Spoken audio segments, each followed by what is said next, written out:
چلیں ٹھیک ہے، مگر بات سنیں، وہ شہد نہیں مس ہونا چاہیے. جی جی جی چلیں ٹھیک ہے.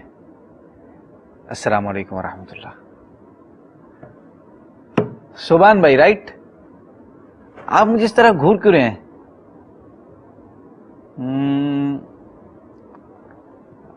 آپ بھی یہی سوچ رہے ہیں کہ میں شہد پہ اتنا زور کیوں دے رہا ہوں؟ ارے بھائی، آپ کو شہد کے فوائد پتہ چل گئے نا، تو آپ بھی یہی کریں گے. آپ کو یقین نہیں آ رہا میری بات پر؟ You don't believe me. چلے ایک کام کرتے ہیں، میں نے کچھ معلومات اکٹھی کی ہیں، وہ سن لیں، آپ کو خود ہی یقین آ جائے گا. Let's go. اللہ پاک نے ہمیں جو نعمتیں عطا فرمائی ہیں وہ لاجواب اور بے مثال ہیں. ان بے شمار نعمتوں میں سے ایک نعمت شہد بھی ہے، جو واقعی حیران کن نعمت ہے. ایک چھوٹے اور زہریلے جانور یعنی شہد کی مکھی کے پیٹ سے ایسے نفع بخش اور لذیذ مشروب کا نکلنا واقعی اللہ پاک کی قدرت کاملہ کی عجیب مثال ہے. اور آپ یہ سن کر بھی حیران ہو جائیں گے کہ ایک اندازے کے مطابق صرف 1 کلو شہد میں تقریباً 14 ملین پھولوں کا رس ہوتا ہے. اندازہ لگائیے کہ اللہ پاک نے اس چھوٹی سی مخلوق کا کتنا خوبصورت نظام بنایا ہوا ہے کہ ہمیں اتنی بڑی مقدار میں شہد جیسی نعمت میسر آتی ہے. لفظ شہد اردو زبان کا لفظ ہے. فارسی اور ہندی میں بھی یہی لفظ بولا جاتا ہے، اور عربی میں اس کو عسل، انگریزی میں ہنی، فرانسیسی میں میایل، جرمن میں ہونگ، یونانی میں میلی اور بنگالی میں مدھو کہتے ہیں. رب ذوالجلال نے شہد کو باعث شفا قرار دیا ہے. چنانچہ سورہ نحل میں ارشاد ہے، فیہ شفاء للناس، یعنی اس میں لوگوں کے لیے شفا ہے.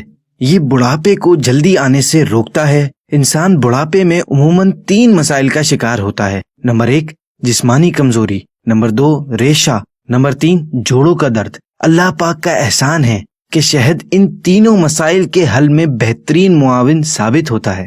ایک سائنسی تحقیق کے مطابق شہد کی مکھیوں کی جانب سے بنائی جانے والی جیلی زخموں کو درست کرنے اور جلد کے نئے خلیات پیدا کرنے میں اپنا ثانی نہیں رکھتی. شہد جمع کرنے والی مکھیاں یہ جیلی تھوکتی ہیں، جسے مکھی کا ہر کیڑا غذائیت کے لیے کھاتا ہے. شہد میں لہسن پیس کر چاٹنے سے بچھو کا زہر اتر جاتا ہے، گردے کی پتھری کو توڑتا ہے، دانت، معدے، دل، جگر اور پھیپھڑوں کے جملہ امراض میں فائدے مند ہے. ایک بات یاد رکھیے کہ شوگر یعنی چینی کبھی بھی شہد کا آلٹرنیٹ نہیں بن سکتی، کیونکہ شہد ایک قدرتی چیز ہے جبکہ چینی انسان بناتا ہے. چینی بنانے کے دوران قدرتی وٹامنز، پروٹینز، انزائم، نائٹروجن اور نامیاتی ایسڈ ختم ہو جاتے ہیں، جبکہ شہد میں یہ سب کچھ برقرار ہوتا ہے. شہد میں گیلیمکس انڈیکس بہت کم مقدار میں ہوتا ہے جبکہ چینی میں بہت زیادہ، جس کی وجہ سے خون میں گلوکوز کی سطح بڑھ جاتی ہے اور کئی امراض کا سامنا کرنا پڑ سکتا ہے. شہد اس لحاظ سے بھی بہتر ہے